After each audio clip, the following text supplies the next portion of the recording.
ഐതിഹാസ്യമനുസരിച്ച് Diocletian ചക്രവർത്തിയുടെ കീഴിലുള്ള ഒരു സാധാരണ ചികിത്സകനായിരുന്നു വിശുദ്ധൻ. കൊട്ടാരത്തിലെ വഴിപിഴച്ച ജീവിത രീതിയിൽ ആകൃഷ്ടനായ പാന്തലിയോൺ വിശ്വാസത്തിൽ നിന്നും അകന്നു. എന്നാൽ പാന്തലിയോന്റെ ഭക്തയായ അമ്മയുടെ മാതൃക ചൂണ്ടിക്കാട്ടിക്കൊണ്ടുള്ള ഹെർമാവോലാവൂസ് എന്ന പുരോഹിതന്റെ ഉപദേശം വിശുദ്ധന്റെ ജീവിതത്തെ പാടെ മാറ്റി.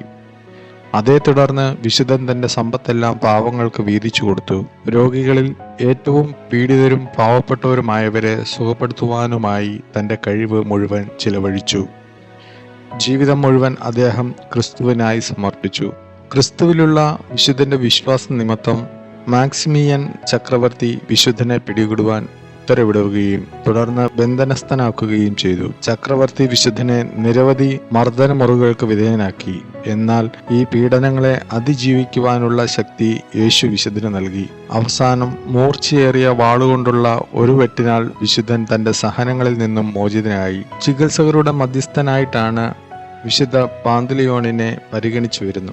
റോമിലും കോൺസ്റ്റാന്റിനോപ്പിളിലും നിരവധി ദേവാലയങ്ങൾ വിശുദ്ധനായി സമർപ്പിക്കപ്പെട്ടിട്ടുണ്ട്. കിഴക്കൻ രാജ്യങ്ങളിൽ ഒരു മഹാനായ രക്തസാക്ഷിയും അത്ഭുത പ്രവർത്തകനുമായിട്ടാണ് വിശുദ്ധൻ അറിയപ്പെടുന്നത്. തെക്കൻ ഇറ്റലിയിൽ വിശുദ്ധന്റെ തിരുശേഷിപ്പ് സൂക്ഷിക്കുന്നുണ്ട്.